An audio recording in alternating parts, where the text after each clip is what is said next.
Shalom, selamat pagi Bapak Ibu Saudara. Kita bertemu lagi dalam ibadah online kita. Kita harus mulai membiasakan diri. Kalau hari-hari ini kita masih harus ibadah online, mari kita mulai biasakan diri Bapak Ibu Saudara. Tetap alami hadirat Tuhan, tetap dalam kesungguhan hati, tetap ada kuasa, tetap ada mujizat, walaupun ibadah kita online. Dan justru sebaliknya, kita sekarang sedang beribadah tanpa batas. Di mana tidak dibatasi oleh tempat, tidak dibatasi oleh waktu, oleh kondisi, oleh keadaan. Siapapun boleh mendengar, siapapun bisa menyaksikan acara kita ini. Makanya mari Bapak Ibu Saudara terlibat dalam penginjilan sedunia yang paling dahsyat hari-hari ini. Dan paling gampang hari-hari ini. Apa? Online. Share link YouTube ini Bapak Ibu Saudara. Ke Facebook Bapak Ibu Saudara, ke WA Bapak Ibu Saudara. Kita nggak pernah tahu siapa orang-orang yang sudah dijamah Tuhan di luar sana. Yang dikerjakan kelaparan dan kehausan sehingga mereka rindu dengar sesuatu. Tuhan akan menuntun orang-orang yang tepat dan mereka akan menyaksikan YouTube kita, menyaksikan ibadah kita dan mereka akan diselamatkan. Saya bilang tidak kenal waktu, kenapa? Karena setelah ini siaran ini masih ada. Orang bisa nonton tayangan ulangnya. Saya percaya inilah hari-hari yang dahsyat di mana Injil tidak bisa dibatasi. Injil nggak bisa dipenjarakan. Injil nggak bisa dihalangi. Justru dia akan merambat semakin kuat. Mari gereja Tuhan. Ini teknologi dari Tuhan, bukan dari setan. Manfaatkan teknologi ini. Jangan biarkan pengetahuan tentang kemuliaan Tuhan yang disingkapkan dalam bentuk teknologi ini hilang dari gereja. Justru kita pakai ini. Penginjilan. Lintas bangsa. Lintas agama. Karena kita tidak sedang memberitakan agama. Tapi kita sedang memberitakan kerajaan surga. Di mana semua orang harus pergi ke sana. Kita sedang memberitakan keselamatan. Di mana semua orang harus mengalaminya. Di dalam Tuhan. Tuhan Yesus Kristus. Nah, hari ini saya akan bicara tentang gereja tidak dapat dihentikan. Gereja tidak dapat dihentikan. Banyak orang gak menyadari bahwa apa yang sedang terjadi hari-hari ini untuk menyadarkan kita bahwa sesuatu yang dahsyat akan segera terjadi. Sesuatu yang luar biasa akan segera terjadi. Kita akan melihat pekerjaan-pekerjaan Allah yang dahsyat. Nah, saya akan jelaskan kenapa gereja nggak bisa dihentikan. Dan kalau saya bilang gereja, itu juga berarti setiap kita yang merupakan tubuh Kristus. Gereja tidak bisa dihentikan. COVID-19 ini nggak bisa menghentikan gereja. Bahkan konspirasi-konspirasi elit global yang coba menghambat gereja. Sampai pada puncaknya antikristus nanti, pemerintahan antikristus. Saya beritahu, tidak bisa mengalahkan gereja. Semua itu tidak bisa menghentikan gereja. Tuhan tidak pernah memplanningkan gereja di muka bumi ini untuk kalah. Tuhan tidak pernah memplanningkan gereja ini untuk dikuasai, untuk ditaklukkan, untuk dikendalikan. Kenapa? Itu kata Alkitab. Mari kita lihat. Yang pertama saya ingin jelaskan tentang keberadaan gereja. Jadi kita lihat seperti apa keberadaan gereja di dalam Alkitab. Matius 16 ayat 18 sampai ayat 19. Matius 16 ayat 18 sampai 19. Dan aku pun berkata kepadamu, engkau adalah Petrus dan di atas batu karang ini aku akan mendirikan jemaatku. Dan Allah maut tidak akan menguasainya. Ayat 19. Kepadamu akan kuberikan kunci kerajaan surga. Apa yang kau ikat di dunia ini akan terikat di surga. Dan apa yang kau lepaskan di dunia ini akan terlepas di surga. Balik lagi ayat 18. Jadi 3 hal yang saya ingin saudara lihat di sini. Yesus berkata, kenapa ini gereja nggak bisa dihentikan? Kita lihat keberadaan gereja. Jadi di ayat 18 di sini dikatakan Allah maut tidak akan menguasainya. Di dalam terjemahan bahasa Inggris berkali-kali diberitahu bahwa gerbang-gerbang neraka tidak bisa menghentikan gereja. Jadi dia nggak bisa kuasai kita. Jangankan kuasai. Menghentikan aja nggak bisa, apalagi menguasai. Dengar baik-baik. Jangankan menguasai. Menghentikan kita saja tidak bisa. Apalagi menguasai. Jadi kalau kita lihat sepertinya hari-hari ini gereja ini dihentikan, kita nggak bisa ibadah offline. Salah besar, salah besar, salah besar. Kita sedang bicara tentang kuasa kerajaan Allah. Kita sedang bicara tentang hal-hal yang roh, yang spiritual, yang tidak bisa dipenjarakan. Kebenaran yang tidak bisa dipenjarakan. Kenapa gereja nggak bisa dihentikan, apalagi dikuasai? Alkitab berkata di Matius 16 ayat 18, gerejaku, aku akan membangun jemaatku. Tolong tampilin lagi ayatnya. Aku akan membangun jemaatku. Saya tanya, jadi yang punya jemaat itu siapa? Tuhan, pintar. Yang punya gereja itu siapa? Tuhan, pintar. Jemaatku. Jadi pemilik gereja, saya beritahu yang pertama menurut Matius 16 ini. Pemilik gereja adalah Tuhan. Jadi ini yang kita nggak bisa bantah. Pemilik, ada tampilannya? Pemilik gereja adalah Tuhan. Itu yang pertama. Pemilik gereja adalah Tuhan. Saya beritahu sama kita. Kita ini biji mata Allah. Siapa lagi yang lebih berkuasa selain Tuhan? Nah kalau pemilik kita adalah Tuhan, siapa yang bisa sentuh kita? Oh, kalau pemilik kita adalah Tuhan, siapa yang bisa jamah kita? Ada nggak yang bisa hentikan kita? Kalau pemilik kita ada Tuhan.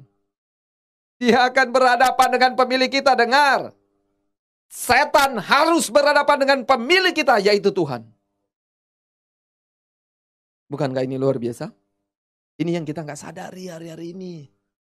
Kita pikir gereja milik kita, kita pikir pelayanan milik kita pikir hidup kita milik kita. Bukan, hidup kita milik Tuhan. Adapun hidupku ini bukan aku lagi. Galatia 2 ayat 20, 21. Melainkan Kristus yang hidup di dalam aku. Hidupku yang hidupku sekarang dalam daging adalah hidup oleh iman kepada anak Allah yang mengasihi aku. Secara pribadi, hidup kita bukan kita lagi. Tapi Kristus, dia pemilik kita. Tapi secara gereja, yang punya gereja, yang punya jemaat adalah Tuhan.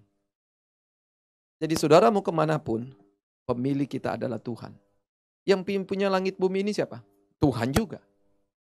Yang menciptakan setan, yang kemudian dia memberontak jadi setan siapa? Tuhan juga.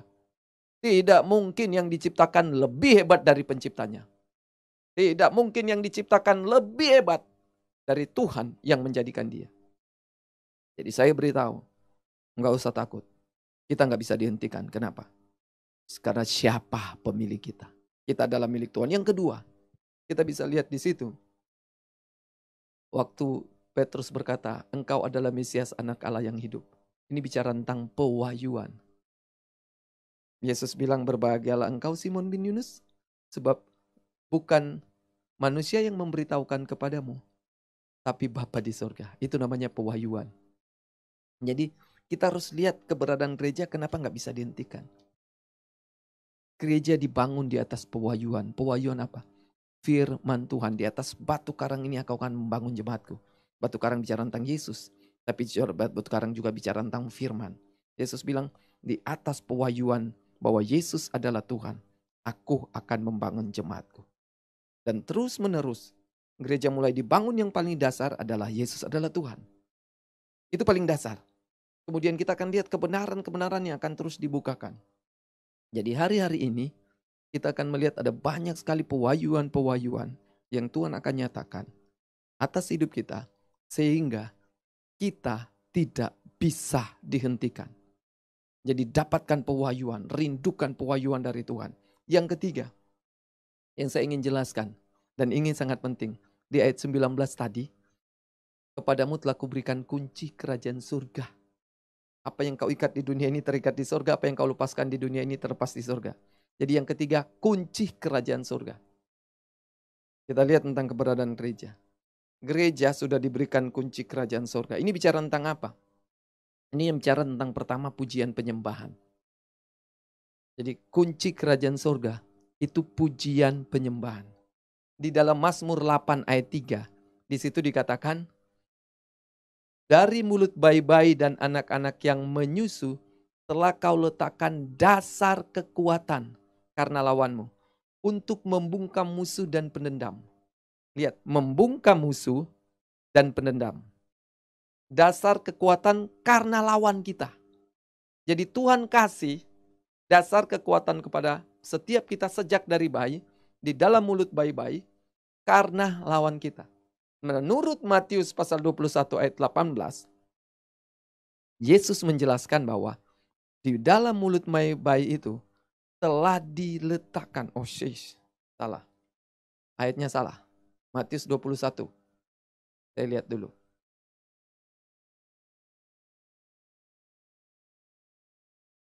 Matius 21 ayat yang ke-16, sorry. Matius 21 ayat 16. Lalu mereka berkata kepadanya, engkau dengar apa yang dikatakan anak-anak ini? Kata Yesus kepada mereka, aku dengar, belum pernahkah kamu baca dari mulut bayi-bayi dan anak menyusu telah engkau sediakan puji-pujian. Jadi apa yang mengalahkan musuh? Puji-pujian. Bapak Ibu Saudara ingin melihat musuh-musuh dikalahkan? Banyak memuji dan menyembah Tuhan. Banyak memuji dan menyembah Tuhan. Musuh coba menghalangi kita. Tapi waktu kita suka memuji dan menyembah Tuhan, kita sedang mengalahkan musuh. Ingat, setiap kali kita memuji menyembah Tuhan, kita sedang berperang. Menurut Mazmur pasal 8 ayat 3. Setiap kali kita memuji menyembah Tuhan, kita sedang berperang. Untuk apa? Membungkam musuh. Gunakan ini Bapak Ibu Saudara.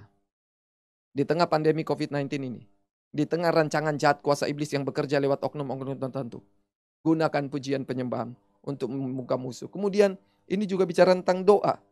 Matius 18 ayat 19 sampai 20. Ini bicara tentang doa.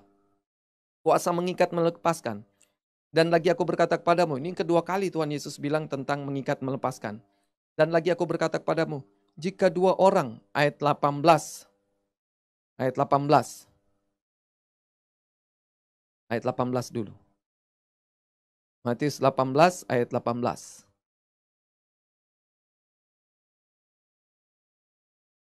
Ya, aku berkata kepadamu, sesungguhnya apa yang kamu ikat di dunia ini akan terikat di surga, dan apa yang kamu lepaskan di dunia ini akan terlepas di surga. Baru ayat 19-nya. Dan lagi, aku berkata kepadamu, jika dua orang daripadamu di dunia ini sepakat minta apapun juga, permintaan mereka itu akan dikabulkan oleh Bapakku di surga. Jadi ayat 18 bicara tentang kunci yang sudah diberikan untuk mengikat melepaskan. Ayat 19 bicara tentang apa yang kamu minta kepada Bapa. Jadi doa. Gereja Tuhan, gunakan doa. Supaya gereja tidak bisa dihentikan. Kita nggak bisa dihentikan. Kalau kita tidak tahu berdoa, kita akan dikalahkan. Kalau kita tidak pernah berdoa, kita pasti ditaklukkan. Kalau kita malas berdoa, kita pasti dihentikan. Tapi kalau kita suka berdoa, gunakan kuasa. Ini perkataan profetik Bapak Ibu Saudara. Gunakan mulut kita. Alkitab bilang, aku sudah berikan kepadamu. Kunci itu sudah diberikan. Bukan belum diberikan, sudah diberikan. Gunakan tutup mengikat dan melepaskan. Jadi Bapak Ibu Saudara, gunakan mulut kita untuk berdoa, untuk mengikat, melepaskan. Saya bicara tentang kunci kerajaan sorga ini, tentang mulut ini. Yang ketiga bahasa roh. Bahasa roh. Saya percaya hari-hari ini kita harus tegas. Kita harus berani untuk mulai berbahasa roh. Kenapa? Itu Alkitabiah. Tidak ada kontroversi terjadi di dalam Alkitab ketika orang berbahasa roh di gereja mula-mula. Sekarang ada terjadi kontroversi. Kenapa? Karena iblis tahu tentang bahayanya bahasa roh. Saudara, saya beritahu. Iblis tahu tentang bahayanya bahasa roh. Mau lihat di Alkitab? Kita lihat di dalam Efesus 6 ayat 18. Di ayat Efesus 6 ini mulai dari ayat 10 itu bicara tentang perangan rohani. Senjata-senjata yang harus kita pakai. Setelah kita pakai semua senjata itu, pakai perlengkapan-perlengkapan roh, peperangan untuk peperangan rohani. Paulus tutup tentang itu di ayat 19, di ayat 18. Dalam segala doa dan permohonan, berdoalah setiap waktu di dalam roh. Jadi dia bilang berdoa setiap waktu dalam roh Berjaga-jagalah di dalam doamu itu dengan permohonan yang tidak putus-putus. Jadi bagaimana kita bisa berdoa tanpa henti? Berdoa bahasa roh. Berdoa dalam roh. Banyak orang bilang, aduh berdoa dalam roh itu bukan bahasa roh. Bapak Ibu sudah lihat 1 Korintus, tolong tampilkan 14 ayat yang kedua. 1 Korintus 14 ayat 2. Jadi di Efesus 6 ayat 18 ini menjelaskan bahwa senjata dalam peperangan rohani yang sangat penting itu berdoa dalam roh. Nah 1 Korintus 14 ayat yang kedua, Alkitab menjelaskan kepada kita di 1 Korintus 14 ayat 2. Siapa yang berkata-kata dengan bahasa roh, tidak berkata-kata kepada manusia, tetapi kepada Allah. Sebab tidak ada seorang pun yang mengerti bahasanya. Lihat, oleh roh. Ia mengucapkan hal-hal yang rahasia. Jadi yang dimaksud berdoa dengan roh, berdoa di dalam roh, yaitu berdoa bahasa roh. Nah kenapa iblis coba menghalangi orang menggunakan doa bahasa roh? Karena di situ tadi dibilang, nggak ada yang tahu, hanya Bapa di surga. Setan pun nggak tahu. Ini bahasa rahasia kita dengan Allah. Makanya ini coba dikacaukan oleh iblis untuk membuat perpecahan di gereja, untuk membuat kesalahpahaman di gereja tentang bahasa roh ini. Karena dia tahu bahasa roh ini senjata untuk menyerang dia. Waktu kita bahasa roh dia nggak ngerti. Alkitab bilang cuma Bapa di malaikat pun nggak tahu. Hanya Tuhan yang tahu bahasa roh kita. Bapak Ibu Saudara, bahasa roh ini akan menolong kita dalam kelemahan kita. Roma 8 ayat 28. Kita tahu sekarang bahwa Allah turut bekerja. 26, sorry. Kok banyak salah saya tulis ayatnya ya. Roma 8 ayat 26. Demikianlah Roh Kudus membantu kita dalam kelemahan kita. Sebab kita tidak tahu bagaimana caranya harus berdoa. Tapi Roh sendiri berdoa untuk kita kepada Allah dalam kelemahan dengan keluhan-keluhan yang tidak terucapkan. Jadi Roh Kudus membantu kita untuk berdoa kepada Allah dengan keluhan-keluhan yang tidak terucapkan. Makanya Bapak Ibu Saudara, kita malas berdoa, kita nggak kuat berdoa. Kenapa? Karena kita nggak pakai bahasa roh. Roh Kudus akan menolong kita dalam kelemahan-kelemahan. Makanya hari-hari ini kita mulai semakin jelas menyatakan tentang jati diri kita, DNA kita. Jadi mulai minggu ini acara doa kita tampil seperti apa adanya, Hope. Jadi kita akan mulai minggu ini full musik. Kemudian ada WL-nya. Kemudian kita bahasa roh bebas. Kalau selama ini kita coba membatasi. Padahal inilah kuasa yang harus dinyatakan. Kita harus tampilin itu hari. Kenapa kita takut? Kenapa kita sembunyikan? Nanti orang gak terima tentang gereja kita. Nanti orang gak suka tentang gereja. Kenapa? Bahasa roh. Loh itu Alkitab. Kenapa kita takut untuk mengakui itu di hadapan Allah? Dan di hadapan manusia. Kalau kita takut mengakui di hadapan manusia, maka Bapak juga nggak akan mengaku kita. Kalau kita akui bahwa bahasa roh itu Alkitabiah. Saya nantang Bapak Ibu Saudara, mari kita berdoa bahasa roh. Gunakan bahasa roh kita. Jadi ke depan ini kami akan berani terang-terangan berdoa di dalam bahasa roh. Memang bahasa roh ini yang mengacaukan dunia kok. Ketika mereka pertama kali penuh Roh Kudus, mereka berbahasa roh, kacau orang-orang. Tapi kacau untuk baik. Menarik perhatian, mereka jadi penasaran. Dan akhirnya Petrus berkhotbah, mereka diselamatkan. Jadi saya nantang mulai hari-hari ini. Jemaat Tuhan dimanapun kita berada, di kantor, di tempat pekerjaan, di kendaraan, dimanapun. Bahasa roh, ini bahasa kita dengan Tuhan. Ini bahasa kita dengan Bapa di surga. Iblis nggak tahu, tapi Bapa di surga tahu bahasa roh kita.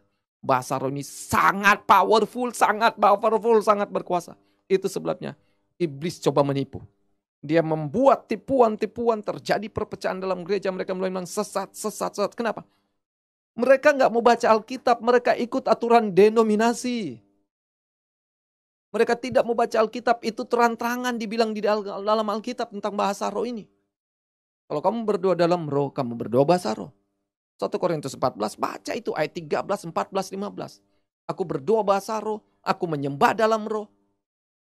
Bagaimana caranya berdoa dan menyembah dalam roh? Waktu berbahasa roh. Itu jelas. Saya nggak takut harus sampaikan ini. Karena semua ada di Alkitab. Silakan Bapak Ibu Saudara yang baru pertama kali, yang bukan karismatik ketika mendengar ini. Ini bukan pengajaran karismatik. Ini pengajaran Alkitabiah. Ada di Alkitab. Iblis tipu kita. Sehingga kita tidak bisa menggunakan kuasa mengikat dan melepaskan. Kuasa mengikat dan melepaskan kita secara jiwa terbatas. Artinya bahasa akal budi terbatas. Tapi kalau kita sudah bicara bahasa roh, bahasa yang tidak terbatas. Dia akan menolong kita dalam kelemahan-kelemahan kita. Dengan keluhan-keluhan yang sudah nggak bisa diucapkan. Seringkali kita nggak bisa menjelaskan lagi apa yang sedang terjadi. Masalah yang sedang terjadi. Kita nggak bisa jelaskan lagi. Tapi waktu kita berdoa bahasa roh, Bapa di surga tahu. Kemudian, yang kedua, kalau pertama saya bicara tentang badan gereja. Yang kedua saya bicara tentang terang hidup. Ini juga sangat powerful. Tentang terang hidup. Mari kita lihat Yohanes 1 ayat 4 sampai 5. Yohanes pasal 1 ayat 4 sampai 5. Alkitab bilang begini. Dalam dia ada hidup. Dalam siapa? Dalam Yesus. Ada hidup. Dan hidup itu adalah terang manusia. Ayat 5. Terang itu bercahaya dalam kegelapan dan kegelapan tidak menguasainya. Ini luar biasa. Terang itu bercahaya dalam kegelapan dan kegelapan tidak menguasainya. Gereja itu terang, kerajaan neraka itu kegelapan. COVID-19 ini adalah pekerjaan kegelapan. Saya mau beritahu, kalau Alkitab bilang kegelapan tidak bisa menguasainya, apakah COVID-19 bisa menguasai gereja? Tidak. Dan banyak hal yang akan terjadi yang merupakan proyek dari antikris ke depan ini. Apakah itu bisa menguasai gereja? Tidak. Alkitab bilang kegelapan tidak bisa menguasainya. Matius 5 ayat 14 disebutkan bahwa kita adalah terang dunia. Halo? Kita adalah terang dunia. Untuk itu kita ada di dunia ini. Kenapa? Karena Matius 5 ayat 14. Kita adalah terang dunia. Kemudian di Yesaya 60 ayat 1 sampai ayat 2. Alkitab berkata, bangkitlah menjadi teranglah, sebab terangmu datang dan kemuliaan Tuhan terbit atasmu. Jadi justru hari-hari ini kita harus bangkit. Nyatakan terang Tuhan di ayat 2. Saya baca lagi, ini luar biasa. Sebab sesungguhnya kegelapan menutupi bumi, kekelaman menutupi bangsa-bangsa. Lihat yang sedang terjadi, kegelapan sedang menutupi, kekelaman menutupi. Tetapi terang Tuhan terbit atasmu dan kemuliaannya menjadi nyata atasmu. Kalau gereja Tuhan diam diri, kalau kita berdiam diri, terang kegelapan akan menguasai bumi ini. Tapi waktu kita bangkit, kita nyatakan terang Tuhan itu, maka kegelapan tidak bisa menguasai. Kemuliaan Tuhan akan dinyatakan tidak bisa menguasai. Jadi saya mau bilang yang kedua, kenapa gereja nggak bisa dikalahkan? Karena di dalam dia, di dalam Yesus ada hidup. Hidup itu adalah terang manusia. Dan sekarang terang itu sudah masuk dalam kita. Makanya Matius 5 ayat 14 berkata, jadilah kamu adalah terang dunia. Jadi terang itu ada dalam kita. Nah kalau terang itu ada dalam kita, saya tanya, kegelapan bisa menguasai kita? Tidak. Kalau terang ada di dalam gereja, kegelapan bisa menguasai gereja? Tidak. Yang ketiga, saya ingin bicara tentang kuasa yang hebat dalam kita. Jadi kalau kita sekarang lihat banyak sekali kekurangan, gerejalah yang harus memenuhinya. Kitalah yang harus memenuhinya. Kenapa? Karena ada kuasa yang hebat di dalam kita. Jadi saya nantang kepada Bapak Ibu Saudara. Dengan kuasa yang hebat yang di dalam setiap kita ini. Apa yang harus kita hadapi? Apa yang harus kita takutkan? Jadi kenapa gereja nggak bisa dihentikan? Karena ada kuasa yang hebat dalam kita. Kemudian yang terakhir, saya bicara tentang Roh Kudus. Yang terakhir, tolong tampilkan. Ya mungkin ada masalah di multimedia Bapak Ibu Saudara. Tayangan lancar. Ya, maaf. Tadi sempat mati ya? Oh, tadi internetnya sempat mati. Sempat mati di mana? Berarti saya ulang, ngapain saya capek-capek ngomong gitu ya? Oh, oh tadi direkam, jadi Bapak Ibu Saudara. Oke, saya ulang lagi poin yang ketiga itu kuasa yang hebat dalam kita. Jadi saya mulai dari situ yang hilang. Jadi saya ulang lagi, jadi saya khotbah ternyata internet saya sempat mati. Kuasa yang hebat dalam kita. Ini yang ketiga. Efesus 1 ayat 19 sampai 23. Dan betapa hebat kuasanya bagi kita yang percaya. Jadi saudara lihat kalau kita percaya kepada Yesus, maka ada kuasa yang hebat dalam kita. Seperti apa kuasa yang hebat itu? Sesuai dengan kekuatan kuasanya. Jadi ukuran kuasa yang hebat kita di dalam kita itu sesuai dengan kekuatan kuasa Allah. Bukan sesuai dengan ukuran kita. Kita lihat kuasa yang hebat yang sesuai dengan kekuatan kuasa Allah itu ayat 20. Yang dikerjakannya di dalam Kristus dengan membangkitkan dia di antara orang mati. Jadi kuasa inilah yang membangkitkan Yesus dari antara orang mati. Nah kuasa ini yang ada dalam kita. Kemudian dan mendudukan dia di sebelah kanannya di surga. Kuasa ini yang membuat Yesus bisa duduk di sebelah kanan di surga. Kuasa ini ada dalam kita. Next. Jauh lebih tinggi. Kita lihat kuasa ini. Jauh lebih tinggi dari segala pemerintahan dan penguasa dan kekuasaan dan kerajaan dan tiap nama yang dapat disebut bukan hanya di dunia ini saja melainkan juga di dunia yang akan datang.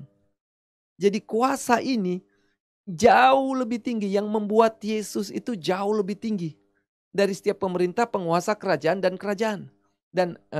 kekuasaan dan kerajaan dan setiap nama yang disebut. Nah, kuasa ini yang ada dalam kita juga yang akan membuat kita berdiri jauh lebih tinggi dari segala pemerintah, penguasa, kekuasaan dan kerajaan. Kerajaan siapa? Kegelapan. Pemerintahan siapa? Pemerintahan kegelapan. Kekuasaan siapa? Kekuasaan kegelapan. Jauh lebih tinggi. Bukan cuma di dunia ini, dunia akan datang. Ini ayat 22. Perhatikan ayat 22. Ini dahsyat sekali. Dan segala sesuatu telah diletakkannya di bawah kaki Kristus. Jadi kuasa itu yang membuat segala sesuatu itu diletakkan di bawah kaki Kristus. Dan dia telah diberikan kepada jemaat sebagai kepala dari segala sesuatu. Ayat 23. Jemaat yang adalah tubuhnya. Jadi kita ini tubuh Kristus. Tubuhnya Yesus. Yaitu kepenuhan dia. Jadi kita gereja ini adalah kepenuhannya dia. Makanya disebutkan yang memenuhi semua dan segala sesuatu. Jadi siapa yang harus memenuhi semua dan segala sesuatu di muka bumi ini? Gereja. Kenapa? Karena kepenuhan dia ada dalam kita. Ada di dalam Bapak Ibu Saudara. Jadi sadar betapa hebat kuasa dalam kita. Yang terakhir, Roh Kudus. Roh Kudus sebagai penolong. Roh Kudus sebagai penolong. Yohanes 14 ayat 16. Aku akan minta kepada Bapa dan Ia akan memberikan kepadamu seorang penolong yang lain, supaya Ia menyertai kamu selama-lamanya. Bapak Ibu Saudara, Dia akan minta kepada Bapa supaya Dia memberikan kepada kita seorang penolong yang lain, supaya Ia menyertai kita selama-lamanya. Penolong yang dimaksudkan di sini adalah Roh Kudus. Dan dia akan menyertai kita selama-lamanya. Saya jelaskan, siapa itu Roh Kudus? Roh Kudus adalah Allah sendiri. Nah kalau penolong kita Allah, kata penolong ini sebenarnya dalam bahasa asli parakletos. Parakletos artinya seorang penolong yang lain yang ada di sisi kita, yang sama dengan yang pertama. Sekali lagi, seorang penolong yang lain yang ada di sisi kita, yang sama dengan pertama. Yang pertama itu siapa? Yesus. Sekarang Yesus sudah naik ke surga. Nah, datang penolong yang lain yang sama dengan pertama, Yesus. Yesus adalah Allah. Roh Kudus juga adalah Allah. Dia ada di sisi kita. Sampai selama-lamanya dia akan menyertai kita. Nah saya tanya sama Bapak Ibu Saudara. Kalau Roh Kudus yang adalah Allah menolong kita, ada di sisi kita sampai selama-lamanya. Siapa yang bisa kalahkan kita? Siapa yang bisa hentikan gereja? Jadi kondisi hari-hari ini tidak bisa menghentikan gereja. Justru sebaliknya, kita akan melihat kebangunan rohani. Kita akan melihat pencurahan Roh Kudus 2 kali ganda. Kita akan melihat kemuliaan Allah yang memenuhi bumi ini.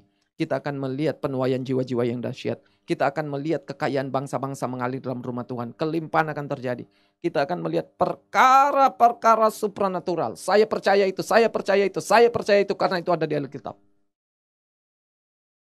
Jadi kalau orang bilang sekarang gereja nggak berkutik, gereja dikalahkan, kata siapa? Saudara menghina penolong kita, yaitu Allah sendiri. Roh Kudus yang ada di sisi kita. Jadi kenapa gereja gak bisa dihentikan? Karena penolong kita adalah Allah sendiri. Dia menyertai kita. Dia ada di bumi ini hari-hari ini. Siapa? Roh Kudus. Dia menyertai kita. Ayat terakhir. Ini perlengkapan kuasa dari tempat tinggi Bapak Ibu Saudara. Roh Kudus ini perlengkapan kuasa dari tempat tinggi. Lukas 24 ayat 49. Dan aku akan mengirim kepadamu apa yang dijanjikan Bapakku. Tetapi kamu harus tinggal di dalam kota ini sampai kamu diperlengkapi dengan kekuasaan dari tempat tinggi. Jadi Roh Kudus adalah perlengkapan yang diberikan kepada gereja dari tempat tinggi. Jadi bukan dari tempat sembarangan. Dari tempat tinggi, bukan cuma tempat tinggi, tempat tertinggi. Siapa? Tuhan kita. Dia adalah perlengkapan kita. Roh Kudus ada perlengkapan kita. Mari kita mau berdoa. Saya mau berdoa. Saya mau kita berdoa menggunakan kunci yang tadi. Kunci kerajaan sorga yang sudah digunakan pada kita. Kita pujian penyembahan itu kita sedang memukul musuh. Kita berbahasa roh itu kita sedang mengalahkan kuasa-kuasa kegelapan. Jadi hari ini saya ulangi lagi. Kenapa gereja tidak bisa dihentikan?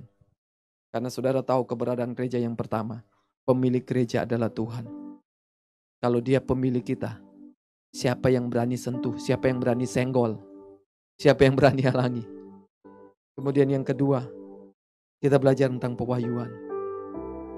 Supaya gereja gak bisa berhenti, mengharapkan terus pewahyuan. Yang ketiga, kepada gereja sudah diberikan kunci kerajaan surga.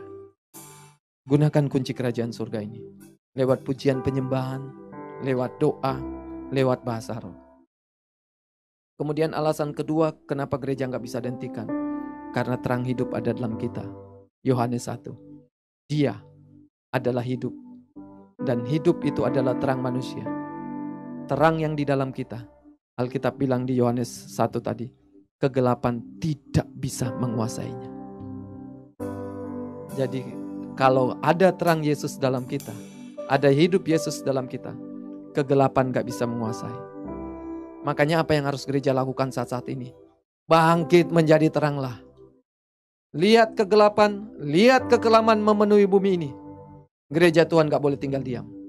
Bangkit menjadi teranglah. Nyatakan kemuliaan Tuhan. Kemudian yang ketiga, betapa hebat kuasa yang hebat dalam kita. Yang ketiga, kuasa yang hebat dalam kita.